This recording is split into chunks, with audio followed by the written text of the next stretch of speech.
Hello viewers and welcome back to our channel once again. In this session we are going to learn about how to draw a necklace or pendant on Tinkercad. So without any ado, let's begin with drawing.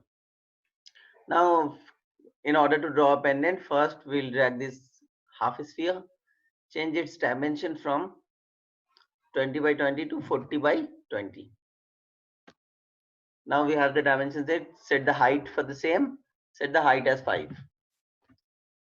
Okay, so here we have one solid and we have to make another like this. So copy this by Control V and paste it by Control C and Control V. I mean, the dimension of the next would be just a little bit shorter than whatever we have drawn earlier, 38 by 18.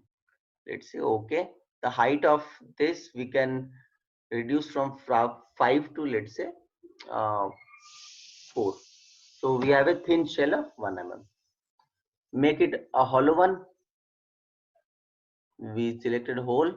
Select these two objects, align them towards this point and then align them over each other.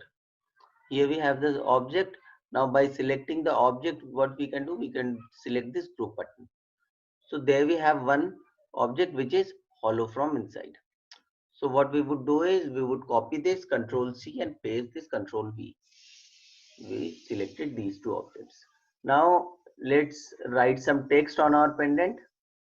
Engrave some text. For text we would write here, let's say we write Tinker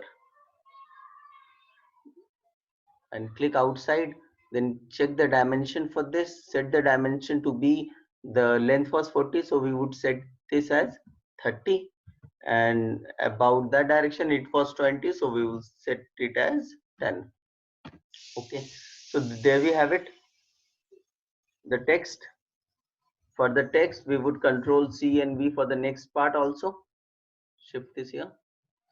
Now make these both objects to be hollow, the whole option.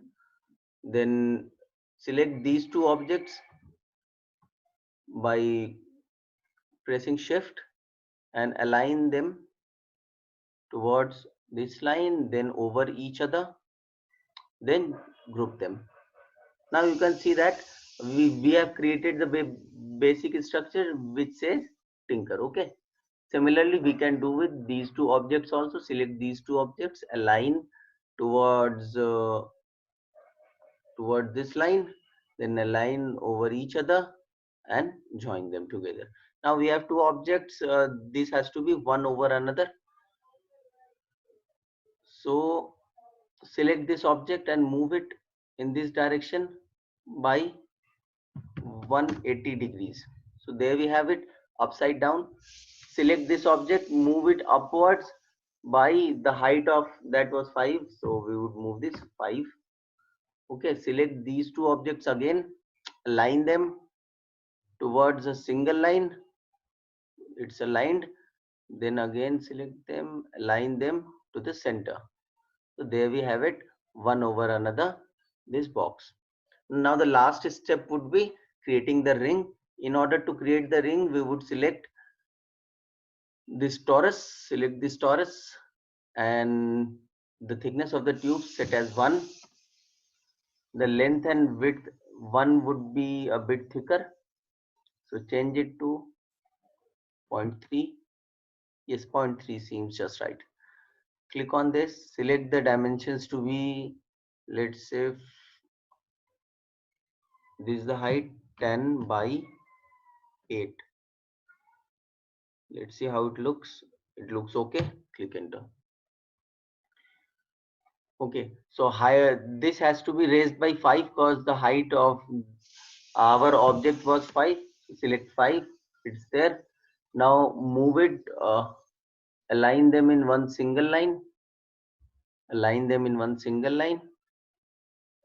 and press it inside so that it goes inside. While printing we can set it, let's say we put it by selecting this object, we can put it inside. So there we have a logit. You can select any shape you want to. This is the shape that I selected. You can select triangular shapes or any other shapes. If you make anything else using this Tinkercad and imprint command, you do let me know. If you like the video, do like and share this video, and also subscribe to this channel for any future content. Have a good day.